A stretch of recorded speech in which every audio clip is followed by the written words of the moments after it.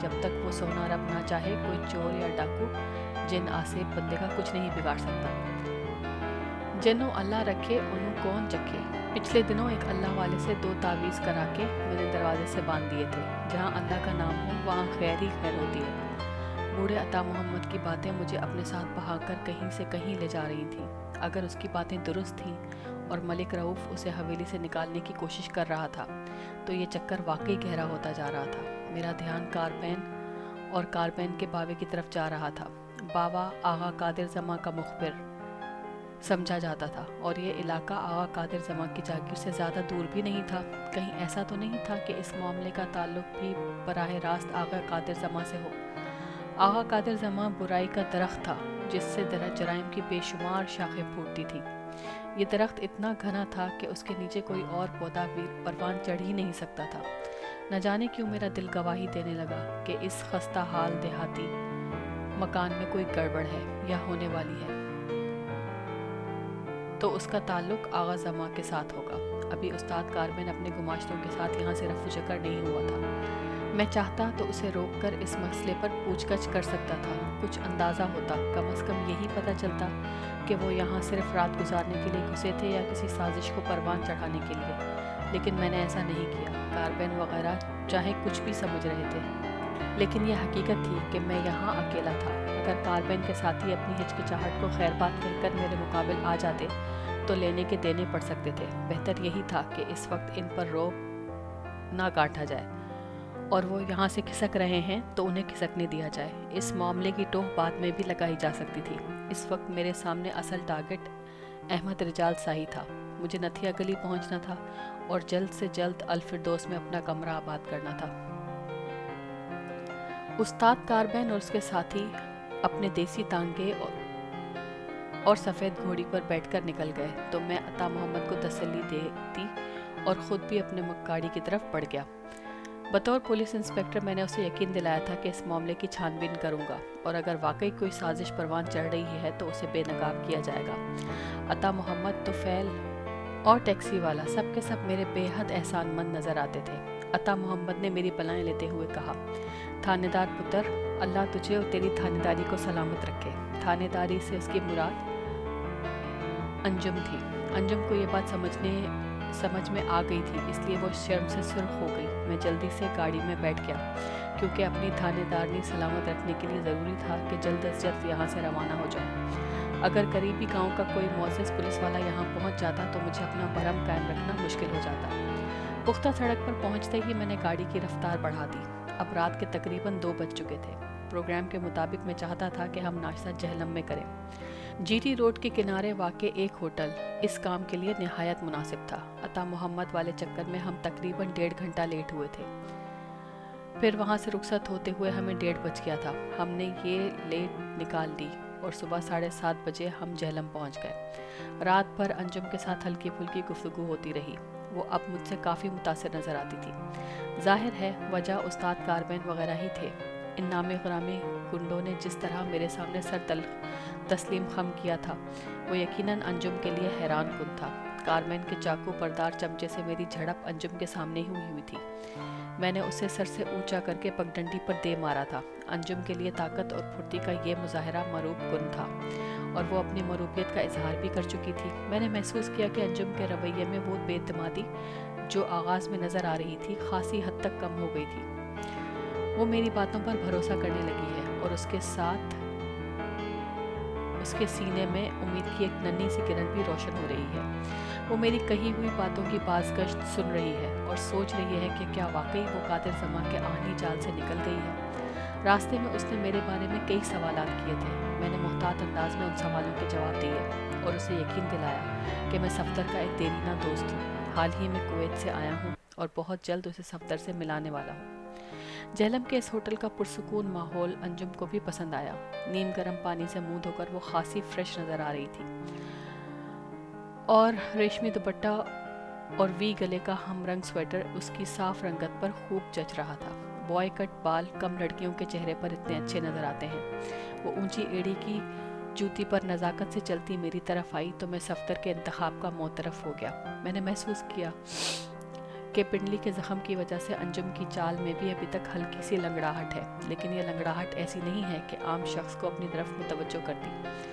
زیادہ سے زیادہ یہی سمجھا جا سکتا تھا کہ ایک پاؤں کی جوتی تھوڑا سا کاٹ رہی ہے۔ ناشتے کے دوران اور بعد میں ہمارے درمیان مسلسل ہلکی پھلکی گفتگو ہوتی رہی۔ اس گفتگو نے انجم کو میری ذات پر مزید اعتماد بخشا۔ تھوڑی دیر بعد جب ہم دوبارہ سفر شروع کیا تو ماحول اس امر کے لیے سازگار تھا کہ میں انجم سے وہ حالات پوچھوں جن سے وہ اغوا ہونے کے بعد دوچار رہی ہے۔ میرے اس سوال کا جواب انجم کے لیے بہت کٹھن تھا، لیکن وہ اس کٹھنائی پر قابو پانے کے لیے تیار ہو چکی تھی۔ بہت آہستہ روی سے ہی صحیح، لیکن آغا قادر زماں کا سحر اس پر سے ٹوٹ رہا تھا۔ اس نے جھکی جھکی نظروں سے جو کچھ بتایا، اس کا باتوں سے جو میں نے نتائج اخذ کیے، اس کا خلاصہ کچھ اس طرح سے ہے۔ تقریباً 4 ماہ پہلے انجم کو گجرات سے 2 بدگماش افراد نے اغوا کیا تھا۔ یہ اس لڑکی کے بھائی تھے جسے انجم خرابی تقدیر کی باعث کٹی کبوتری کہہ بیٹھی تھی۔ انجم نے سوچا بھی نہ تھا کہ اس بات کا بتنگڑ بن جائے گا، اور بتنگڑ بھی ایسا کہ نتیجے میں وہ ایک دن اغوا ہو کر بے ضمیر لوگوں کے رحم و کرم پر ہوگی۔ انجم کو اغوا کرنے والے دونوں افراد کے نام علاء الدین اور شبیر احمد تھے۔ ان کا ایک دوست بھی تھا، لیکن انجم اس کے نام سے بے خبر تھی۔ انہوں نے انجم کو سپہر کے وقت اغوا کیا تھا۔ بے ہوشی کی حالت میں بذریعہ ٹیکسی کار وہ اسے لاہور لے گئے تھے۔ ایک فلیٹ میں لے جا کر اس کی عزت برباد کرنے کا ارادہ رکھتے تھے، مگر اس فلیٹ پر پولیس کا چھاپا پڑ گیا۔ علاء الدین اور شبیر نے بڑی افراتفری میں انجم کو پچھلی سیڑھیوں سے نیچے اتارا اور ایک کار میں ڈال کر 2 گھنٹے تک یوں ہی شہر میں گھماتے رہے۔ اس وقت انجم کی مشقیں کسی ہوئی تھیں، منہ میں کپڑا ٹھسا ہوا تھا اور وہ برقعے میں لپٹی بے چارگی کے عالم میں 2 نشستوں کے درمیانی خلا میں پڑی تھی۔ 2 گھنٹے کی اس شہر گردی کے میں علاء الدین اور شبیر نے 2-3 افراد سے ملاقات بھی کی۔ یوں لگتا تھا کہ وہ جلد از جلد انجم سے پیچھا چھڑانا چاہتے ہیں۔ رات کوئی 3 بجے وہ اسے لے کر لاہور کے بازار حسن پہنچ گئے۔ انجم اس وقت تک پوری طرح ہوش میں آ چکی تھی، لیکن بے بس تھی۔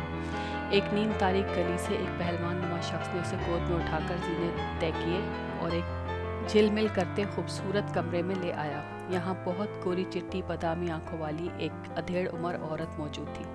اس کا نام زہرا جان تھا۔ وہ مسلسل پان چبا رہی تھی اور تولنے والی نظروں سے انجم کو دیکھ رہی تھی۔ علاء الدین اور شبیر احمد اس عورت کے ساتھ ایک دوسرے کمرے میں چلے گئے اور دیر تک گفتگو کرتے رہے۔ اس دوران انجم یکبستہ فرش پر بے بسی کے عالم میں پڑی رہی۔ کوئی 2 گھنٹے بعد بادامی آنکھوں والی نائکا واپس انجم کے پاس آئی۔ وہ بڑے افسوس سے انجم کے کٹے ہوئے بالوں کو دیکھ رہی تھی۔ یہ بال علاء الدین اور شبیر نے فلیٹ میں زبردستی کاٹ دیے تھے۔ نائکا کے ساتھ چوڑے جبڑوں اور ننگے پاؤں والا پہلوان نما شخص بھی تھا۔ نائکا زہرا جان نے انجم کا منہ اور سر چوما اور پہلوان سے اس کی رسیاں کھلوائیں۔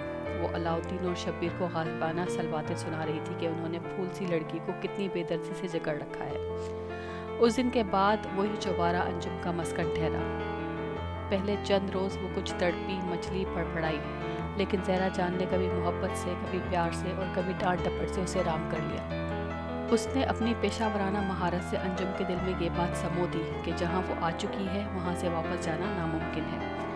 گویا یہ جگہ بھرے پورے لاہور میں ہے، لیکن لاہور جیسی ہر بستی سے بہت دور ہے، ہزاروں لاکھوں میل کے فاصلے پر ہے، اور انجم کا ماضی بھی اتنے ہی فاصلے پر رہ گیا ہے۔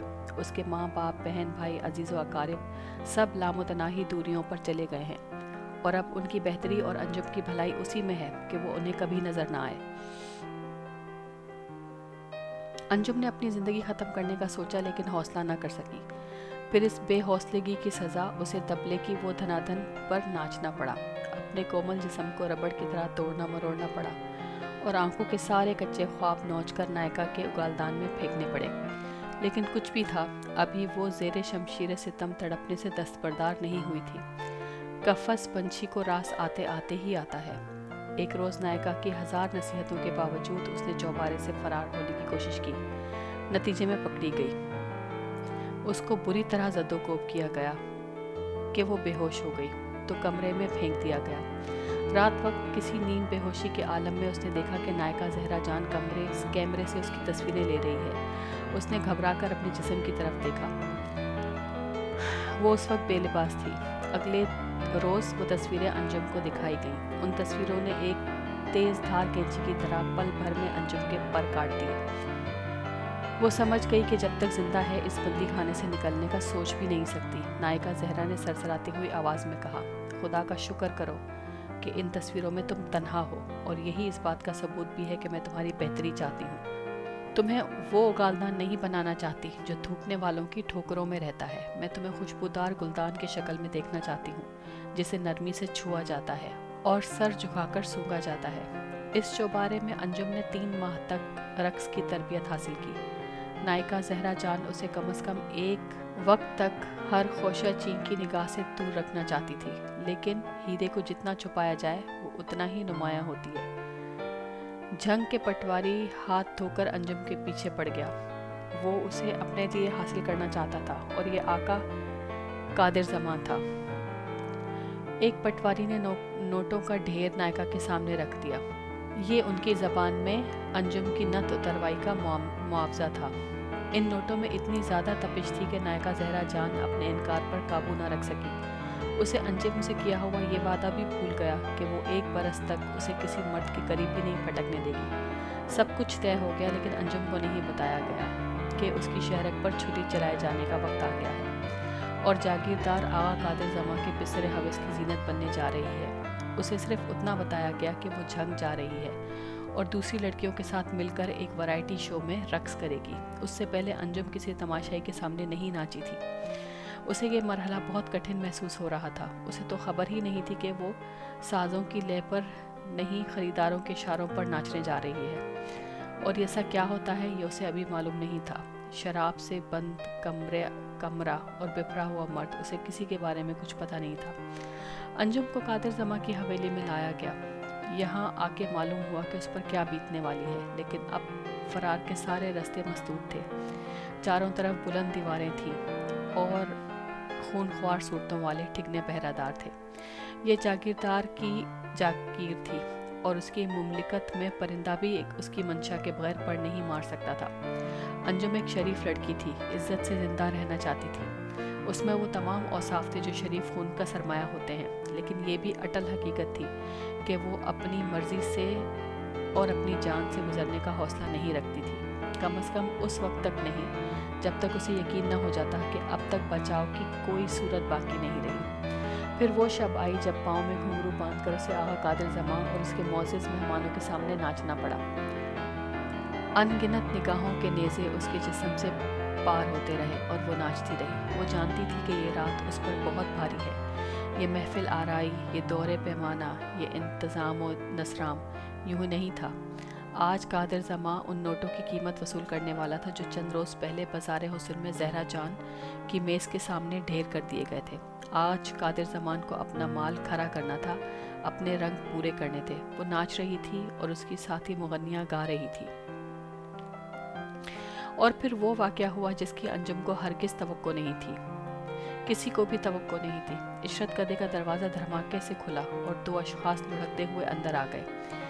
ایک شخص بھاگتا ہوا آغا قادر زمان کی طرف بڑھا، لیکن اس سے پیشتر کہ اس سے کوئی نقصان پہنچاتا، ایک ٹھگنے باڈی گارڈ نے اس کا راستہ روک لیا۔ اچانک ہی کمرے میں کوہرام سا مچ گیا، پھر دھماکہ ہوا۔ نووارد شخص کے ہاتھوں سے ایک گولی انجم کی منڈی میں لگی اور وہ چیخ کر اپنی نائکا کے سامنے قالین پر گر پڑی۔ تھوڑی ہی دیر بعد وہ بے ہوش ہو گئی۔ وہ دوبارہ اپنے حواس میں آئی تو ایک آرام دہ کمرے میں لیٹی ہوئی تھی۔ نائکا کی جگہ اس کی ایک نرس تھی اور اس کی بائیں پنڈلی پٹیوں میں جکڑی ہوئی تھی۔ زخمی ہو جانے کے سبب انجم پر سے اس رات آنے والی بلا ٹل گئی۔ حویلی کا ڈاکٹر عبد الرحمن انجم کی دیکھ بھال کرنے لگا۔ اس کی ٹانگ سے گولی نکال دی گئی تھی، لیکن زخم بھرنے میں ابھی خاصا وقت لگنا تھا۔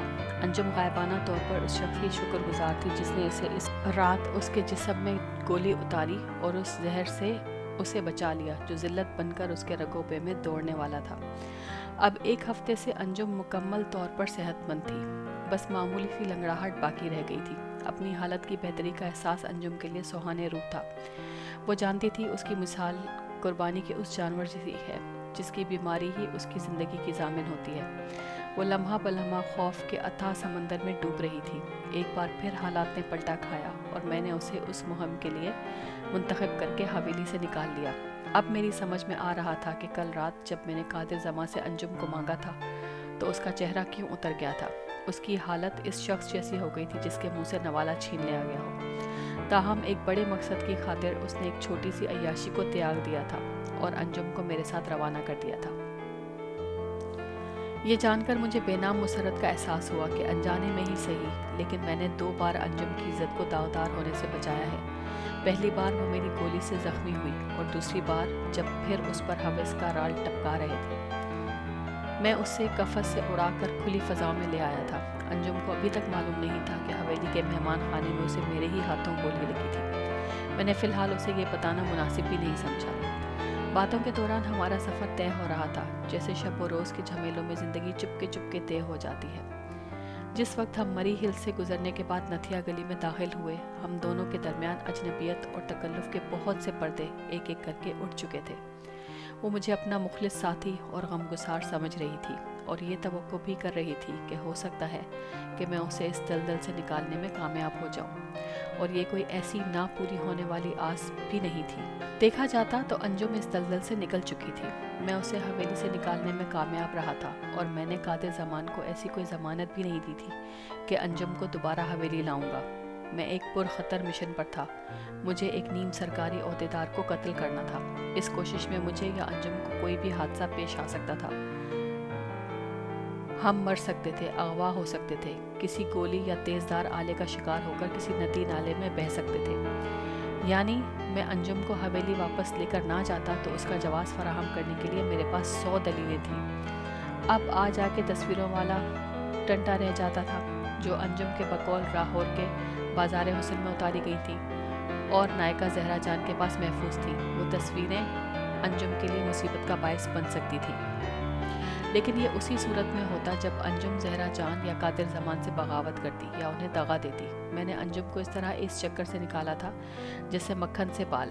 میرے لیے کوئی ایسی صورتحال پیدا کرنا مشکل نہیں تھا کہ نائکہ زہرا جان انجم کو مردہ تصور کر لیتی یا اس کی گمشدگی کو حادثہ جان کر ہمیشہ کے لیے فراموش کر دیتی۔ میں خیالوں کے تانے بانے میں الجھا رہا اور ہماری منزل نزدیک آ گئی۔ میں نے انجم کو ایک بار پھر اہم ہدایات ذہن نشین کرائیں اور اسے پیش آمد حالات کے لیے پوری طرح تیار کر دیا۔ اس مرتبہ مجھے الفردوس میں بآسانی داخلہ مل گیا۔ میرا کمرہ پہلے سے بک تھا، بڑی طرح دار جگہ تھی۔ یہ دوسری منزل کا ایک سجا سجایا سویٹ تھا۔ ایک بیڈ، ایک سٹنگ روم، اٹیچڈ باتھ اور شاندار بیلکنی جہاں سنگ مرمر کے گملے دھرے تھے اور ان میں ملسری اور گلاب کے پھول مہک رہے تھے۔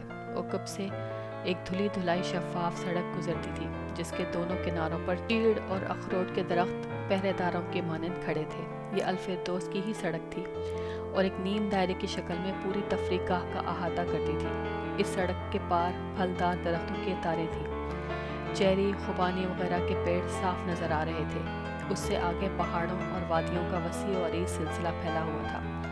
ان میں سب سے نمایاں میرا جانی کی چوٹی تھی۔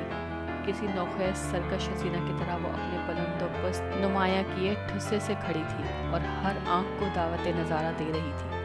ہمیں یہ سارے مناظر اس 5x8 کی فٹ کی کھڑکی سے نظر آ رہے تھے جو کمرے کی مشرقی رخ پر کھلتی تھی۔ انجم نے کمرے کو ناقدانہ نظروں سے دیکھتے ہوئے کہا، اچھا کمرہ ہے۔ میں نے کھڑکی سے باہر جھانکتے ہوئے کہا، اگر باہر دیکھتے رہو تو کمرہ اور بھی اچھا ہے۔ وہ میری بات پر مسکرانے لگی اور کھڑکی میں آ کر باہر کا نظارہ کرنے لگی۔ اب سے پہر ہو چکی تھی۔ پہاڑوں کی شام تیزی سے اپنے سائے پھیلا رہی تھی۔ سبزے سے گھری ہوئی چمکدار سڑک پر الفردوس کے خوبصورت اور خوشباش رہائشی چہل قدمی میں مصروف تھے۔ کوئی جاگنگ کر رہا تھا تو کوئی بچہ گاڑی دھکیل رہا تھا، کوئی یوں ہی اکیلا مستی میں رواں دواں چلا جا رہا تھا۔ میں سوچنے لگا شاید اسی سڑک پر رجال صاحب صاحب کی بھی دید ہو جائے۔ اچانک ایک آواز نے مجھے چونکا دیا۔ یہ آواز مجھے بائیں جانب کوئی 5 کلومیٹر کی دوری سے سنائی دی تھی۔ ایک بھاری بھرکم باروب مردانہ آواز میں بے ساختہ کھڑکی سے سر نکالنے پر مجبور ہو گیا۔ ذرا آگے جھک کر بائیں طرف دیکھا تو دیدے پھٹے رہ گئے۔ جس شخص کو میں سامنے سڑک پر ڈھونڈ رہا تھا وہ میرے بالکل قریب موجود تھا۔ بائیں جانب ایک کمرے کو چھوڑ کر وہ ایک کھڑکی میں کھڑا تھا اور کسی سے بات کر رہا تھا۔ میری مراد احمد رجال صاحب سے ہے، جیسا کہ میں بتا چکا ہوں۔ لاہور جیل میں 1 برس تک ساہی صاحب سے واسطہ رہا تھا. میں انہیں پہچاننے میں غلطی نہیں کر سکتا تھا. ویسے بھی وہ ان شخصیات میں سے تھے جن میں سے ایک ملاقات ہو جائے تو وہ حافظے پر انمٹ نقوش چھوڑ جاتے ہیں. کھڑکی میں مجھے ساہی صاحب کی وہ جھلک دکھائی دی تھی. اس میں وہ پہلے سے کچھ فربا اور عمر رسیدہ نظر آ رہے تھے، لیکن تھے تو ساہی صاحب ہی. پاکستانی فلم سٹار سنتوش کمار کی طرح نازک چہرے اور امیرانہ خد و خال والے ساہی صاحب، جن کی آنکھیں ہمہ وقت گہرے تفکر میں ڈوبی رہتی تھی. عام زندگی میں بھی وہ جیل سپرنٹینڈنٹ سے زیادہ ایک دبنگ قسم کی شخصیت نظر آتے تھے. تاہم انہیں قریب سے دیکھنے والے اچھی طرح سمجھتے تھے کہ نرم ملائم لہجے میں بولنے والے اس شخص کے اندر ایک آہنی انسان چھپا ہوا ہے، جو ایک جانثار محافظ ہے اور باطل کے سامنے چٹان کی طرح کھڑے ہونے کا حوصلہ رکھتا ہے. ساہی صاحب نے مجھے نہیں دیکھا تھا، کیونکہ جب میری نگاہ ان پر پڑی تو وہ دوسری طرف دیکھ رہے تھے، لیکن دیکھ بھی لیتے تو شاید اس لیے میں مجھے فوراً نہ پہچان سکتے. وہ کسی خاتون سے باتیں کر رہے تھے. گاہے گاہے ابھرنے والی مترنم ہنسی اور انتہائی رسیلی آواز سے اندازہ ہوتا تھا کہ خاتون کوئی نوجوان لڑکی ہے. میں نے نتیجہ اخذ کیا کہ وہ سائی صاحب کے اہل خانہ میں سے ہوگی. انجم بغور میرے چہرے کا اتار چڑھاؤ دیکھ رہی تھی، پھر پوچھنے لگی کوئی واقف مل گیا ہے. میں نے اسبات میں جواب دیا اور وہ ایک بار پھر ساہی صاحب اور اس لڑکی کی باتوں پر کان لگا دیے. وہ کسی اور کے متعلق بحث کر رہے تھے. اس بحث کا کوئی لفظ میرے کانوں میں پڑتا تھا. ویسے بھی یہ میرے مطلب کی گفتگو نہیں تھی. اس گفتگو سے مجھے صرف یہ بات معلوم ہوئی کہ ساہی صاحب سے ہم کلام لڑکی ان کی بیٹی ہے.